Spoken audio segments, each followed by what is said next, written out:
El domingo anterior estuvimos hablando un poco sobre el nacimiento de Moisés y cómo Dios lo usó para que fuese un instrumento de salvación para Israel, que estaba esclavo bajo la potente mano de Faraón, lo que ilustra el hombre en estado natural, el hombre en estado de pecado, y cómo la gracia de Dios se revela, se manifiesta en su vida, sacándolo del poder de las tinieblas, del poder de Satanás, del poder del mundo, y colocándolo entonces en el reino de la luz. Y todos los que son realmente cristianos verdaderos han pasado por esa gloriosa experiencia de conversión. ¿Ya? Hemos salido del mundo y hemos sido colocados en el reino de la luz. Pero hoy día vamos a enfocar este mismo texto de una forma un poco diferente, porque probablemente cualquier persona que lee la historia, no solamente de lo que pasa aquí, porque Esteban aquí está argumentando, así, finalmente Esteban está diciendo de que ante el concilio que Jesús es el Cristo y que la genealogía muestra que realmente todas las promesas de Dios se cumplieron, ¿ya? Y que muchas personas que Dios levantó en la historia de la redención eran una especie de un tipo de nuestro Señor Jesucristo. Abraham, José y ahora viene Moisés. Más adelante él va a incluir otro potente personaje como es el rey David. Pero entonces cualquiera uno de nosotros podría preguntarse que como que la forma en que Dios a veces hace las cosas, como que da que pensar, da que hablar, porque Dios a veces se demora mucho, permite el sufrimiento, permite la muerte, hace que algunos a veces se enfermen, a algunos los quiebra completamente. Y a pesar de todo ello, eso contribuye para el glorioso plan de redención. Me gustaría que, al seguir hablando sobre esto, me gustaría que, porque vamos lógicamente a tratar también sobre ello, hacer una lectura en el libro del apóstol Pablo a los Corintios, cuando dice así: pues está escrito, destruiré, 1 Corintios 1, del 19 al 21, y después del 26 al 30, cuando dice, pues está escrito, destruiré la sabiduría de los sabios y desecharé el entendimiento de los entendidos. ¿Dónde está el sabio? ¿Dónde está el escriba? ¿Dónde está el disputador de este siglo? ¿No ha enloquecido Dios la sabiduría del mundo? Pues ya que la sabiduría de Dios, el mundo no conoció a Dios mediante la sabiduría, agradó a Dios salvar a los creyentes por la locura de la predicación. 26. Pues mirad, hermanos, vuestra vocación, que no sois muchos sabios según la carne, ni muchos poderosos, ni muchos nobles, sino que lo necio del mundo escogió Dios para avergonzar a los sabios, y lo débil del mundo escogió Dios para avergonzar lo fuerte, y lo vil del mundo y lo menospreciado escogió Dios, y lo que no es, para deshacer lo que es, a fin de que nadie se jacte en su presencia. Mas por Él estáis vosotros en Cristo Jesús, el cual nos ha sido hecho por Dios sabiduría, justificación, santificación y redención, para que, como está escrito, el que se gloría, gloríese en el Señor. Entonces vamos a conjugar entonces esta parte de la historia del pueblo de Israel con la sabiduría de Dios. Y cómo esta sabiduría de Dios se contrapone con la sabiduría de este mundo. Sí, en otras palabras, podemos decir que Dios, la mayoría de las veces, Dios hace las cosas de una forma que nosotros no pensamos y no imaginamos. Y que generalmente Dios a nosotros nos sorprende. Y que si alguno de nosotros hoy, por ejemplo, no entiende lo que está ocurriendo en nuestra vida, lo que nos pasa en nuestro día a día, ¿ya? La Biblia entonces nos enseña a mirar a Dios y confiar en Él. Porque incluso en actos de fracaso y de aparente actos pecaminosos, hasta en ello la sabiduría y la soberanía de Dios interviene para la gloria de su nombre. Porque bien que por ejemplo, en el caso de los hermanos de José, tenían odio, tenían rabia, tenían envidia, lo vendieron, lo arrancaron del seno de su padre, se libraron de él. Sin embargo, la mano de Dios estaba allí. Y más adelante entonces el propio José va a decir, no os preocupéis, hermanos, yo no me vengaré. Porque bien que vosotros intentasteis hacer el mal contra mí, pero Dios ha transformado el mal en bien. Entonces, en el día de hoy, entonces, por algunos minutos vamos a hablar sobre la sabiduría de Dios. En salvar al pecador de una forma en que el mundo lo rechaza. Esta es la causa por la cual el mundo rechaza el Evangelio. Porque Dios salva al mundo por lo que algunos la sabiduría de este mundo podría llamar de fracaso. ¿Ya? El Evangelio lo va a llamar la cruz, la locura de la cruz. Que el apóstol Pablo dice que Dios decidió salvar a este mundo por la locura de la predicación.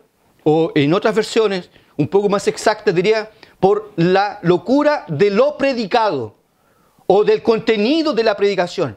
No solamente por el acto de la predicación en sí, el contenido de la predicación, que es que el hombre es un fracasado, que el hombre es miserable, que el hombre es pecador, que el hombre es corrupto, que el hombre está arruinado, que el hombre no puede salvarse a sí mismo y que la sabiduría del hombre ante los ojos de Dios es reputada por él como nada, como basura, como estiércol. Y que solamente el hombre puede ser salvo y llegar a Dios por medio de otra persona, que es el Señor Jesucristo. Rechazando y anulando todo tipo de contribución humana, rechazando las obras, rechazando todo lo que el hombre pueda hacer y contribuir para que pueda ser salvo. Dios anula todo eso y nos deja en el más completo desamparo y desespero, para que solamente podamos contemplar en Cristo la única forma en que nosotros podemos ser salvos. Eso es la locura de la predicación. Esto es lo que el mundo no entiende, el mundo no comprende. Es por eso que el mundo a veces se enfurece cuando nosotros decimos y levantamos la voz y anunciamos que la salvación no es por obras. De que nadie puede ser salvo por esfuerzo humano. De que todo eso no vale nada a los ojos de Dios. Como dice el profeta Isaías, que nuestras justicias, las cosas buenas a nuestros ojos, que nosotros hacemos, a los ojos de Dios, son como trapos de inmundicia. Si nuestras cosas buenas son reputadas a los ojos de Dios como trapos de inmundicia, ¿qué esperar entonces o qué decir nuestras cosas malas? De nuestras injusticias, si ya las justicias son reputadas como nada ante Dios. Pero Dios hace las cosas para que solamente Él y nada más que Él sea glorificado. Por eso que el apóstol Pablo va a decir en Romanos, oh, profundidad de la sabiduría y de la ciencia de Dios. Cuán insondables son sus juicios, inescrutables sus caminos. ¿Quién entendió la mente de Dios? ¿Quién le dio a Él primero? ¿Quién aconsejó a Dios? ¿O a quién Él preguntó? Porque por Él, para Él y por Él son todas las cosas. Gloria a Él por siempre. Dios es gloriosamente extraordinario. No puede ser descrito a través de palabras humanas la forma como Dios hace las cosas. Entonces, empezamos hablando, número 1, sobre el misterioso método de Dios para salvar. Y también, ¿por qué no incluirlo? El misterioso método de Dios para santificar a los salvos. Lo hace de una forma que a veces nosotros no quisiéramos, o de una forma inesperada. Por ejemplo, a nosotros, hermanos, y a los humanistas principalmente, a los racionales que les gusta pensar, y que todo, si 2 más 2 es 4, y así sucesivamente, todo es lógico, pero aquí a veces no hay lógica, no hay lógica. La matemática de Dios no es como la nuestra. Todo es diferente. A veces, por ejemplo, para Dios, más es menos. A veces para Dios, en su gloriosa soberanía, tener menos es tener más. Ser pobre es ser rico. Y así sucesivamente. A nosotros nos gustan las cosas claras, ¿ya? Nos gustan las cosas directas. Nos gustan las cosas rápidas. Resultados numéricos grandes. No siempre esto Dios lo hace así o trabaja con ello. Dios a veces trabaja opuesto a aquello que nosotros pensamos. Y por eso fracasamos en entender a veces su manera, cómo las cosas a veces ocurren y suceden, incluso en nuestra propia vida cristiana. A veces nosotros podemos caer en un estado depresivo, de tristeza, de angustia, porque nadie quiere conocer el fracaso. Nadie quiere fracasar.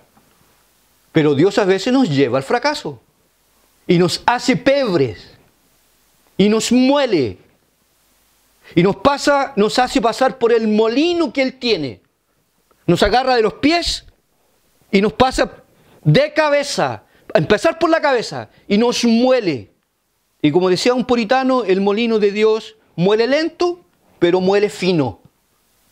Y nos quiebra, y nos pasa por el fracaso, para que allí después nosotros aprendamos a conocerlo solamente a Él, y podamos depender completamente de Él.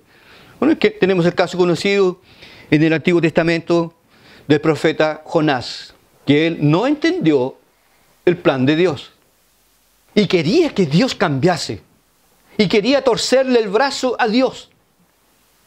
Por eso que él más adelante va a decir, cuando ocurre la conversión de Nínive, dice, yo sabía lo que tú ibas a hacer, por eso no quería ir a predicar, por eso no quería, porque Dios le dijo a Jonás que fuese a predicar a Nínive. Y él dijo, voy, pero a Tarsis. Aproximadamente, si usted ve en el mapa, probablemente Tarsis quedaría 9, 10 veces más lejos que ir donde Dios había dicho, a Nínive. Y es porfiado. No, yo voy y voy a predicar, pero voy a predicar en Tarsis. Como dijo el pastor Miguel Núñez, ya, anda a Tarsis, pero nos vemos en Nínive. Allá nos vemos. Allá nos encontraremos. Y Dios lo hace todo para la gloria de su nombre. Nínive para Jonás era un pueblo abominable. Había provocado una gran guerra en Israel y había matado a muchos judíos. Jonás tenía sangre en el ojo contra los ninivitas. Y Dios lo manda exactamente para que él vaya a predicarle a esa gente. Él no le parece, ¿ya? Y decide hacer las cosas a su manera.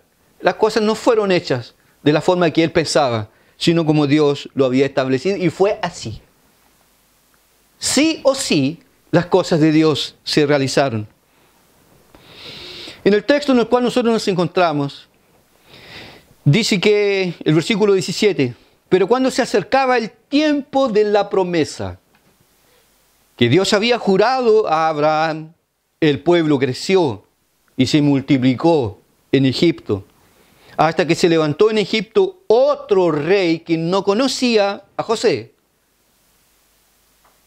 Y ahora la prosperidad, la comodidad,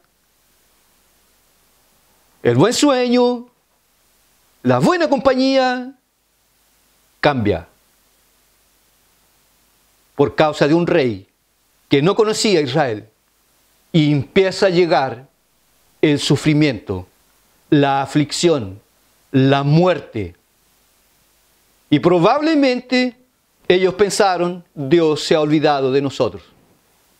Pero estaba llegando el tiempo que Dios había prometido a Abraham. Dios hizo con que su pueblo estuviese por 400 años en Egipto, sufriendo humillaciones, injusticias y malos tratos de parte de sus verdugos. 400 años estuvieron. De esos 400 años, probablemente 50 años fueron bajo la buena mano de Faraón, que había sido benevolente para con José y el pueblo. Y allí todo estaba maravilloso, estaba todo bien, pero hubo cambio de mando. Y hubieron 350 años de profunda tristeza y dolor y humillación. Imagínense de que estamos en el año, hacen 60 años que estamos aquí y hacen 10 años que ya empezamos a sufrir. Sí, hermano, tranquilo. Pero faltan más o menos como 250 años más que Dios nos va a sacar de aquí. 250 años. Nosotros decíamos, no, el próximo mes.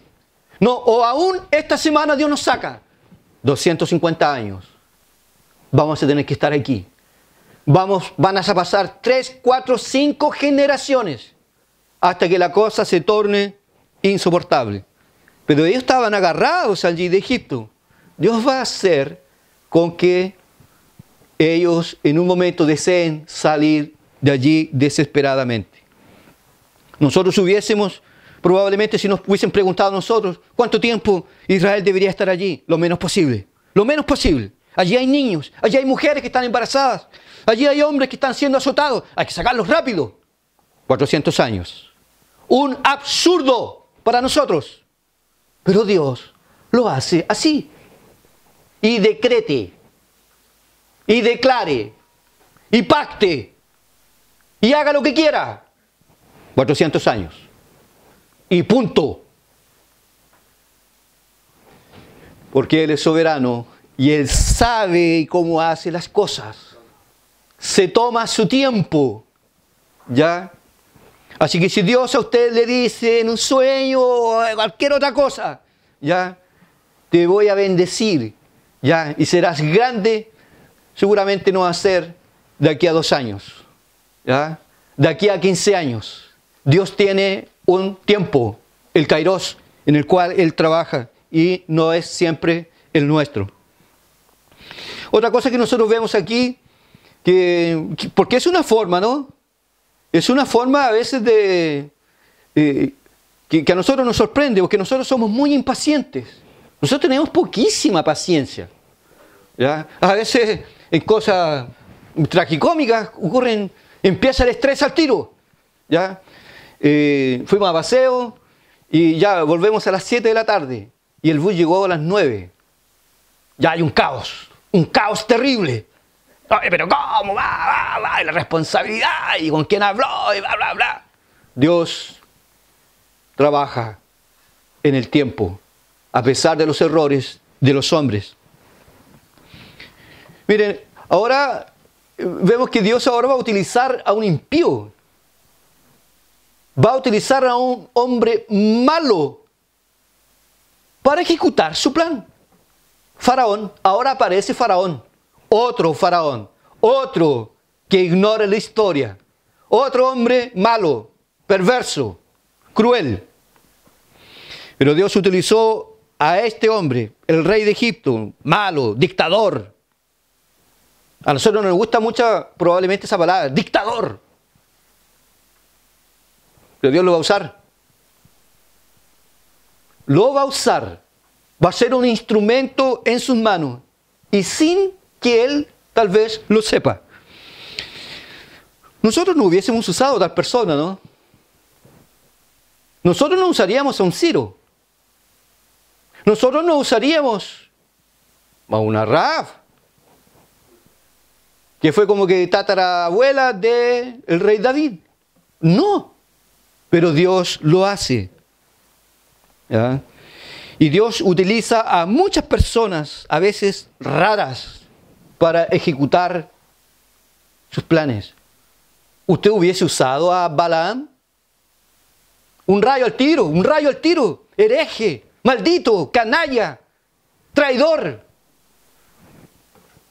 Dios lo va a usar para bendecir a Israel. Estas son las cosas de Dios, que a veces a nosotros no las entendemos, mucho menos el mundo las puede comprender.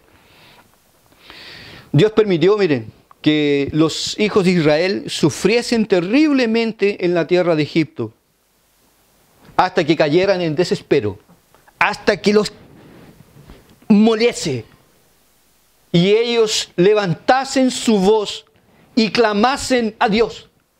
Porque una cosa es cierta, cuando todo está bien, lindo y maravilloso, salud, dinero, amor, familia, autos, viajes, casas, paseos, comidas, los mejores restaurantes, todo maravilloso. Pocas oraciones retumban en los cielos. Pocas oraciones. Somos así.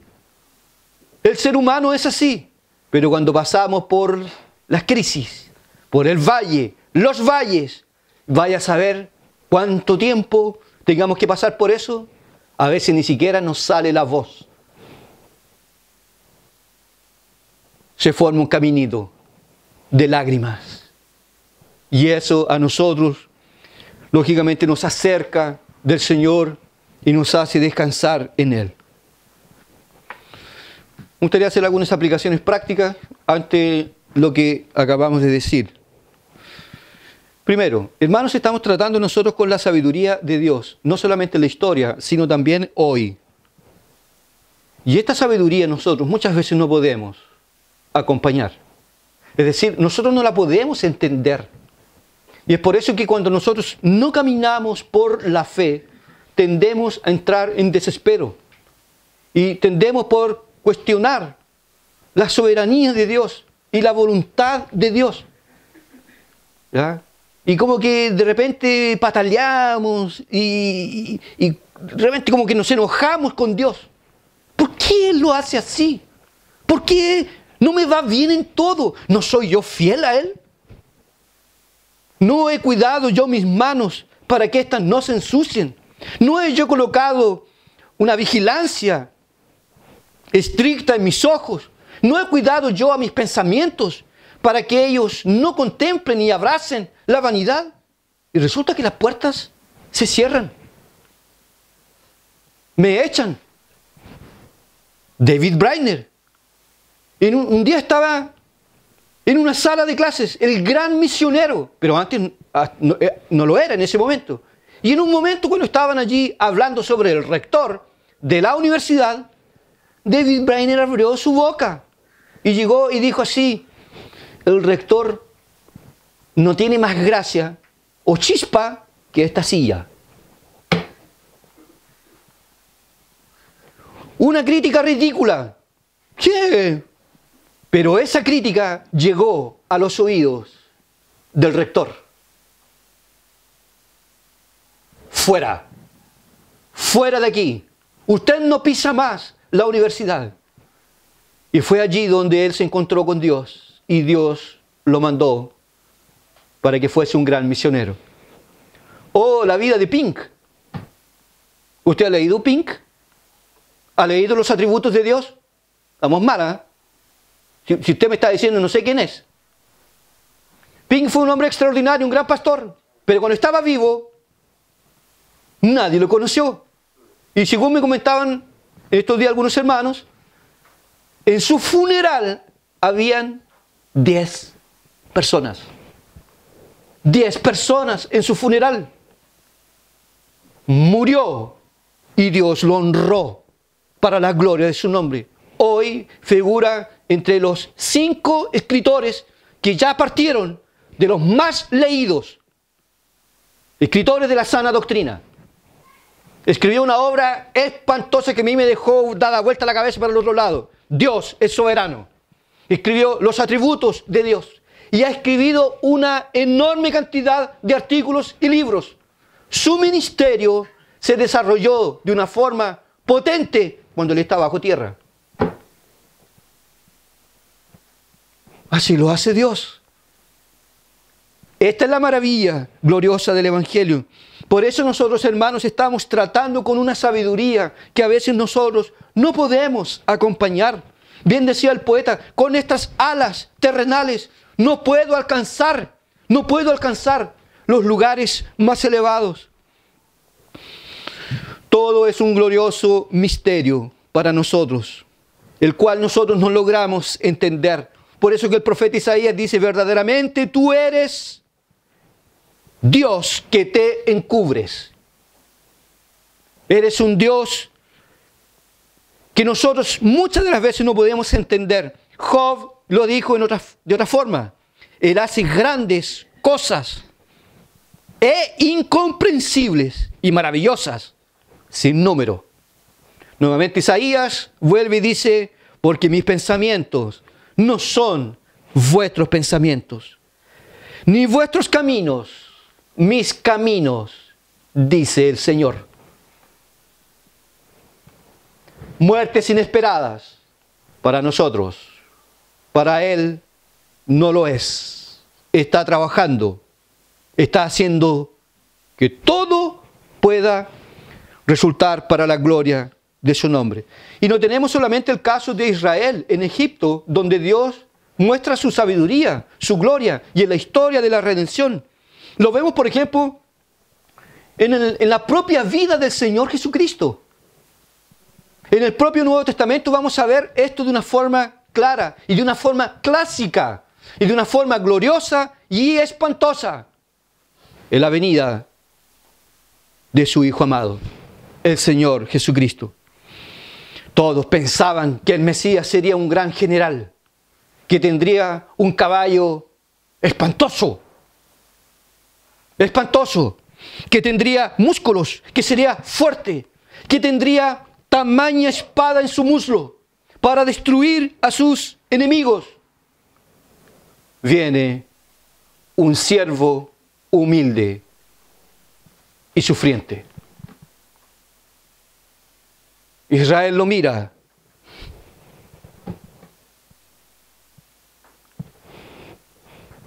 Blasfema. Este hombre está blasfemando. Y más encima dice que es el Hijo de Dios. Hermanos, ¿cómo la sabiduría de Dios realmente para nosotros podría ser algo? Es loca. Locos somos nosotros, que no entendemos la sabiduría de Dios. Mire, Jesús fue el único en toda la historia de la humanidad, el único que pudo escoger dónde nacer, cuándo nacer y de quién nacer. Fue el único. Usted no ha escogido dónde nacer. ¿O usted escogió dónde nacer? ¿Usted escogió de quién nacer y cuándo nacer? Pues Jesús fue el único que tuvo el poder de escoger dónde nacer, de quién nacer, cuándo nacer. Él escogió nacer en Belén. Alguien podría decir, pero ridículo. ¿Qué cosa ridícula? Él escogió nacer en Belén, la menor de las 10 ciudades que quedan próximas a Jerusalén. Ni siquiera fue Jerusalén, Efrata. Él eligió ser hijo de una mujer desconocida. No fue como Moisés, que fue adoptado para ser hijo de la hija de Faraón. No anduvo en palacios. nació de una mujer virgen, humilde. Nació en un establo. Nació entre animales. No había un pañal. No había calor humano. No había lugar para ellos. No había nada. Escogió nacer en un establo. Lo pusieron en un pesebre. Con sus métodos, Dios siempre ha tornado loca la sabiduría de este mundo. Su profesión, carpintero. Ni sus hermanos o medios hermanos lograron entender la forma que él tenía de ser. Porque el texto sagrado dice, ni sus hermanos entendían lo que él quería hacer. Porque él, si tú quieres ser conocido, muéstrate al mundo. Hazte conocido. Andas por acá, alrededor, haces milagros y dices, shh, no se lo cuenten a nadie. ¿Qué cosa? Por lo menos sería hoy, grabemos cámaras, luces, videos.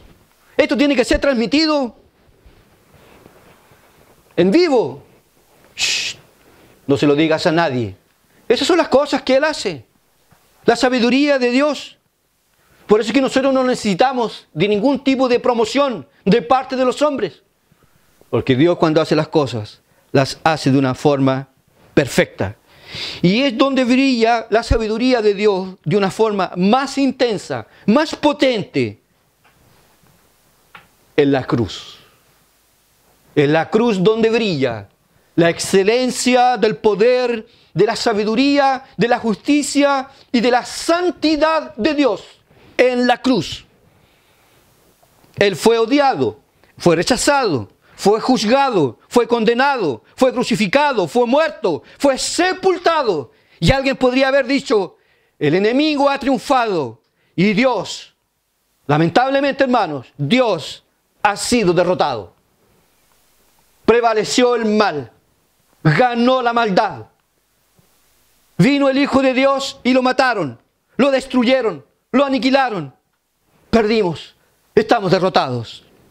Pero no sabían que Dios daría un golpe mortal en la cabeza de la serpiente, resucitándolo de entre los muertos y provocando así la salvación y la justificación de gente como la arena del mar y su número como las estrellas de los cielos.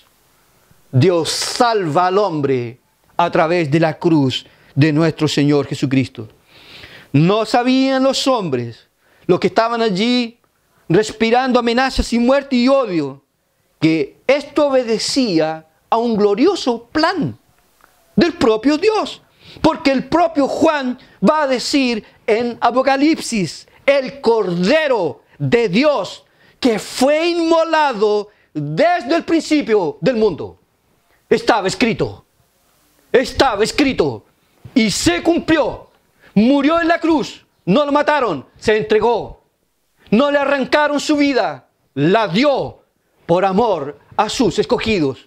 Porque es la manera que Dios tiene para salvar al pecador. Locura para el mundo. El mundo no lo entiende. El mundo dice, obras, hay que ser bueno, hay que portarse bien. Hay que hacer buenas obras. El Evangelio nos dice que no solamente podemos ser salvos por medio de nuestro Señor Jesucristo. Por eso que el apóstol dice, oh profundidad de las riquezas de la sabiduría, de la ciencia de Dios, cuán insondables son sus juicios, inescrutables sus caminos. Y el hombre patalea, y el hombre dice que no, que es ser arbitrario, Dios es dictador. Como que Dios salva a algunos y no a otros y a todos. Y el apóstol llega y ¡pa! ¿Y qué? ¿Y qué? ¿Y qué? Si Dios quiso mostrar su justicia y en dejar a algunos vasos de ira preparados para tal, los dejó. Y manifestó su gloria y su gracia sobre vasos de barro, miserables, pecadores, gente que no era nada. ¿Y qué? ¿Y qué? Él es soberano. ¿Y quién podría altercar con él? ¿Quién podría agarrarlo del cuello contra la pared y decirle, ¿qué haces? Tú estás mal, tú no eres amor, tú no eres justo. No he firmado ningún contrato, no tengo ninguna obligación de salvarlo a todos, salvo a quien yo quiera.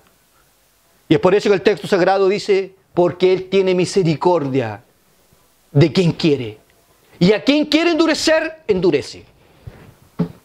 ¿Y qué dirás? ¿Que Dios es injusto? Fuese Dios injusto si salvase al hombre fuera de la cruz. Aparte de la cruz, Dios salva a través, en la cruz de nuestro Señor Jesucristo. La gloria del Evangelio de nuestro Señor Jesucristo. ¡Qué sabiduría! ¡Qué gloria! ¡Qué privilegio! Pero, escuche bien, no solamente en el Antiguo Testamento vemos la sabiduría de Dios, no solamente en la persona de Cristo y en la obra central del Evangelio, Dios va a seguir manifestando su sabiduría en lo que sigue, la historia que sigue.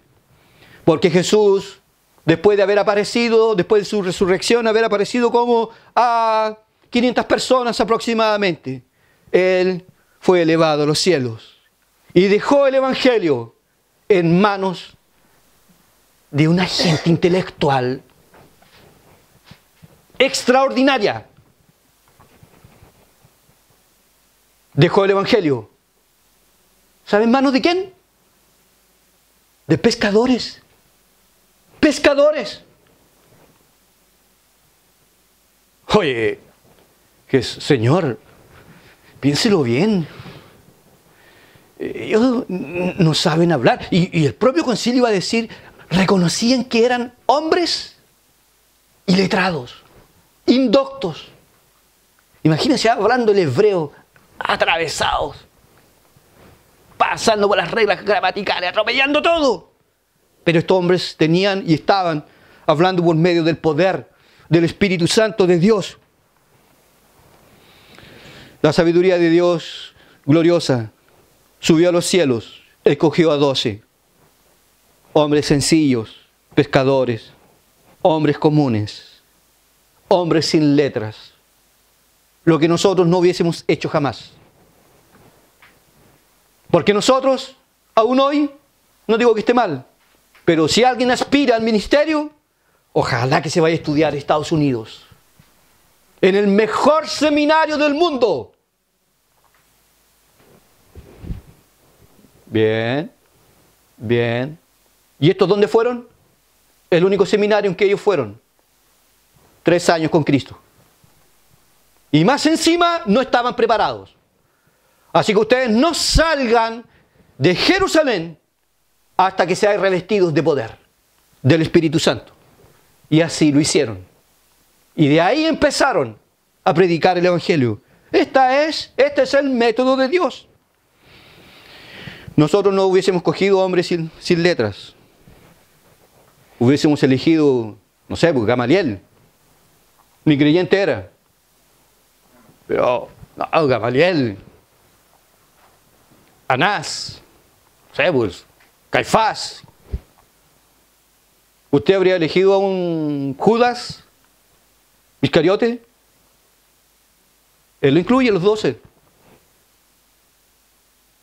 Y no se equivoca. Lo hace todo de una forma extraordinariamente gloriosa. Por eso Dios hace las cosas de esa forma y de esa manera. Y las sigue haciendo. Esto no paró ahí.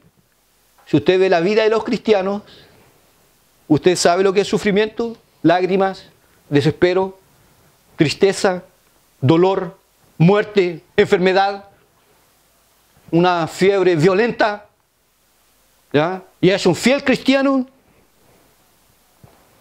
Dios hace las cosas conforme a su gran sabiduría. Dios salva al mundo por la locura del Evangelio, o por la locura de la cosa predicada. Si pudiésemos decirlo, por el contenido de la predicación, Dios salva. Y este Evangelio a nosotros nos informa, entonces ahí están los arminianos pataleando. Se nos informa de que por este evangelio nosotros hemos sido conocidos desde antes de la fundación del mundo. Se nos informa que nosotros hemos sido predestinados. No solamente eso, hemos sido llamados, hemos sido justificados y ya hemos sido glorificados. Ya. En la mente de Dios eso ya está. Va a ocurrir. Ha ocurrido. Dios lo hará.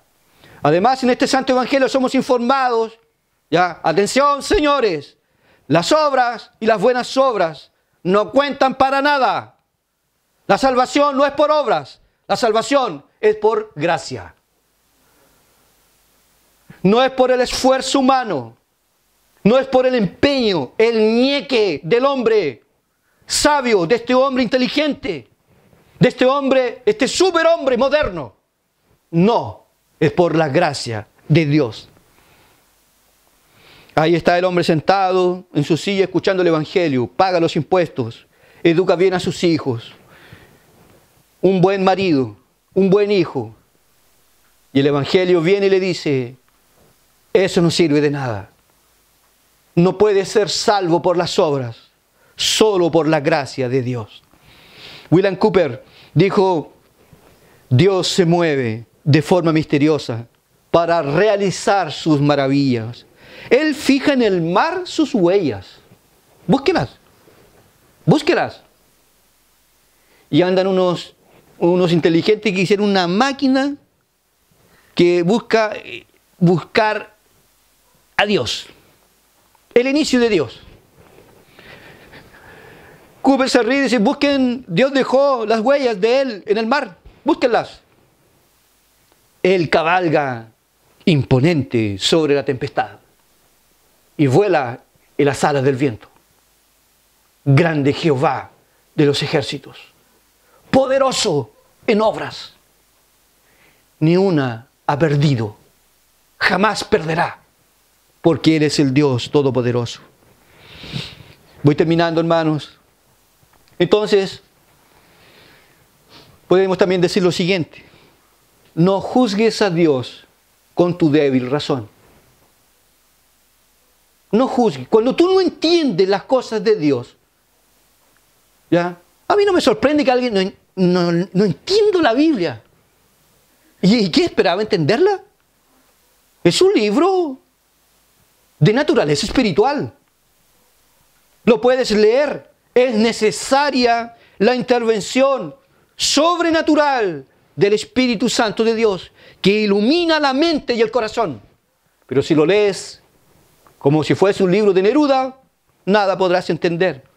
Pero si tú no entiendes las cosas y no entiendes cómo Dios ha hecho las cosas, porque a veces has fracasado, has tropezado, no juzgues con tu débil mente y razón, ¿ya?, las manifestaciones de Dios. Porque jamás nosotros debemos atribuirle a Dios, como dijo Job, despropósito alguno.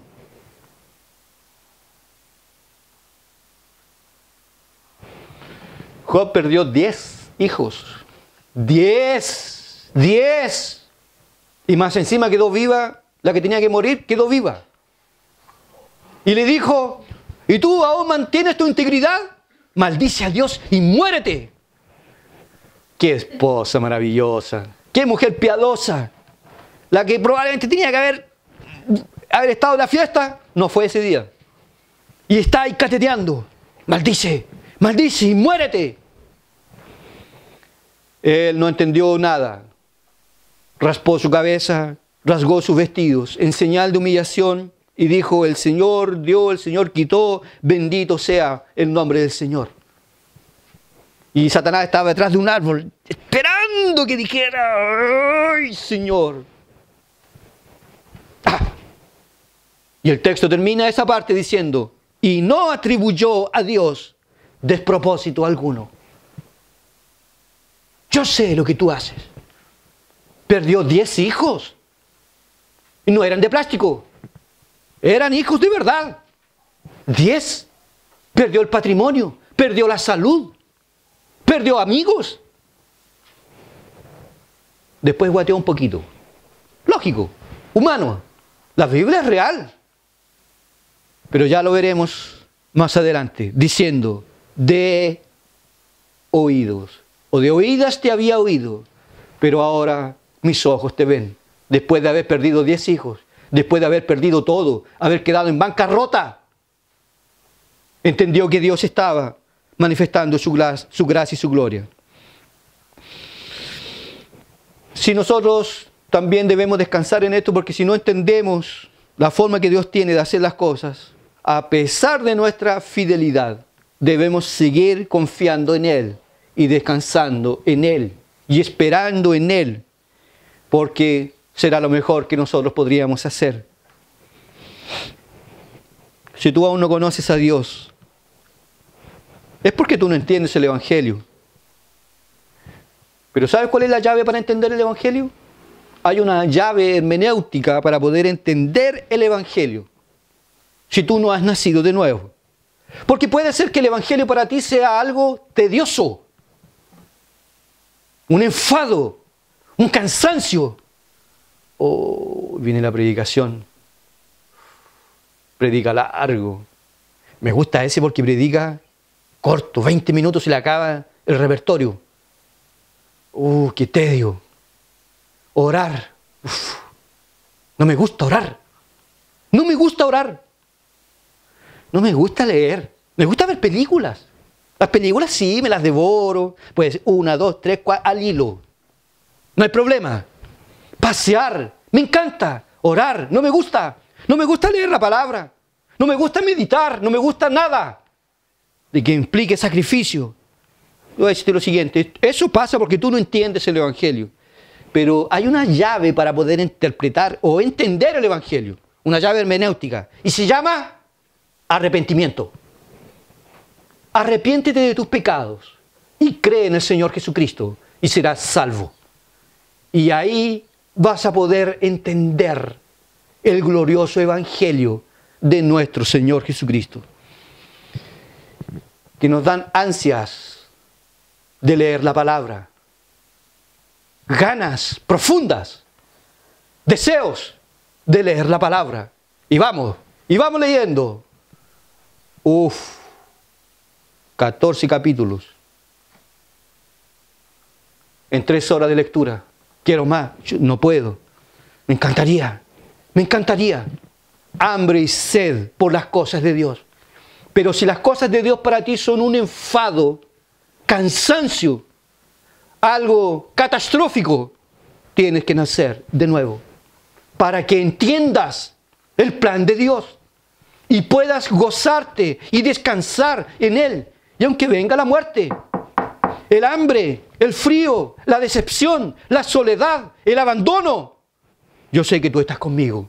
Y si tú estás conmigo, basta. Porque uno con Dios es mayoría. Uno con Dios es mayoría total. Esa es la única forma, hermanos, que Dios tiene para salvar a los pecadores, el arrepentimiento. Ahora, ¿por qué Dios hizo que los israelitas sufriesen en Egipto? Los israelitas y la iglesia que estamos aquí en el capítulo 7, ya se le había dicho a la iglesia, ¿ya? Ir y predicar el evangelio por todas partes del mundo, iniciando por Jerusalén, Judea, Samaria y todas las partes. La iglesia, aquí cuando estaba hablando Esteban, la iglesia aún no ha salido, pero Dios va a mandar un apretón de alicate, una persecución. Aquí en Egipto se les había prometido tierra, pero ellos llegaron a Egipto y les empezó a gustar carne buena, porros, lechugas, zanahorias, asados, todos los fines de semana. ¡Qué maravilla esta tierra de Faraón! ¡Qué deleite, qué gozo, qué placer! Pero ustedes no son de aquí. No los hice para... Yo les prometí Canaán. Y se empezaron a agarrar de Egipto. Pues vamos a hacer lo siguiente. Voy a cambiar el rey. Y va a cambiar el trato. Y haré con que ustedes deseen salir de aquí. Y va a pasar eso. Y viene el... Y empieza a salir sangre. Y claman a Dios. Y Dios, en ese tiempo, mandó a Moisés. Si Dios no lo hace, ellos siguen en Egipto, con sus asados, con sus cazuelas, con sus fiestas, porque somos agarrados de las cosas materiales. Y Dios siempre a nosotros nos saca de la zona del confort. ¿Cómo lo hace? Para que Dios nos salve, nos envía su ley, nos muele por completo, nos convence de pecado. Y el apóstol Pablo va a decir, y la ley es nuestro ayo para conducirnos a Cristo. La ley es nuestro ayo. Él hace entonces, hermanos, algo semejante para santificarnos. ¿Ya? Mire, un poquito más. Dios hace lo mismo para santificarnos. Para salvarnos nos aprieta. Para llevarnos al desespero. Para que nos agarremos de Cristo. Cuando ya somos salvos, andamos con una flojera increíble. Increíble. Pues Dios también va a apretar. Para empujarnos hacia el altar. Porque si Dios no lo hace, ahí nos quedamos. ¿Recuerdan ustedes el caso del Titanic? Un navío extraordinario, potente. La orquesta estaba tocando esa noche. Tocaban, la gente bailando. Los hombres estaban bebiendo. Comidas diferentes. Hasta que ocurrió el choque. Ocurrió el choque, cambiaron la música. Más cerca, oh Dios, de ti. Cínicos, traidores, canallas, cobardes, cínicos, estaban bailando. Después, más cerca, oh Dios. Y así se fueron. De esa forma. Eso es el hombre. Eso es el hombre. Si no hay un choque, si no hay un golpe de la parte de Dios, no se moverán. Entonces, si usted hoy día puede estar con una piedra en el zapato, es porque Dios está trabajando. Porque hay algunos de nosotros que somos rudos, somos porfiados. Yo hago mi voluntad y la hago, y la hago, y la hago. Ah, la Biblia, aquí hay una excepción para mí. No, aquí está fuera de contexto. Aquí está el apóstol Pablo diciendo, hablo yo como hombre. Entonces no tiene autoridad sobre mí. No, aquí ¿quién está hablando? ¿Quién es? ¿Jesús? ¿O los discípulos? Los discípulos. No, ninguna autoridad, no hay nada aquí. No. Entonces Dios va a agarrar y nos va a empezar a moler. A moler. Dios, hermanos, cambia las circunstancias. Las cambia. Dios cambia. Y nos hace cambiar por los terrores de la ley. Dios nos hace cambiar bajo convicción de pecado. Dios nos hace cambiar por miedo a la muerte. Todo Dios lo hace para que su plan se cumpla. Así que si usted es porfiado y le gusta andar a caballo y correr de Dios, hay una flecha que lo va a atravesar. Y le podría pasar algo semejante a lo que le pasó a Absalón. No esperemos nosotros que Dios nos alcance con su mano. Vengamos a Él con todo nuestro corazón. Y esto Dios lo hace porque Dios nos ama. Y bien dice la palabra, ¿no? Cuando un padre ama a un hijo, lo corrige. Lo corrige, pero lo corrige bonito. Lo corrige lindo. Hablador. Criticón. Carnal. Mundano. Ya. Esto hay que sacarlo. Eso no es bueno. No huele bien. Y Dios nos va a pasar un esmeril. Y va a trabajar esta joya preciosa que es usted. Y que somos nosotros todos. Va a trabajar. Así que si usted dice así, hoy estoy sufriendo, Sí, hermanos, pero Dios lo usa todo para la gloria de su nombre. No seas loco, no escapes de la mano de Dios. Dios no pierde nunca. Dios no pierde jamás. Y Él va a ser la imagen de Cristo en esta piedra dura y bruta. Oh amor, dijo el poeta, que no me suelta. El cazador del cielo que no me suelta jamás. Me pone en dificultades, me hace infeliz, me coloca en el suelo y me hace clamar en agonía la sabiduría de Dios para la gloria de su nombre. Amén. Oremos.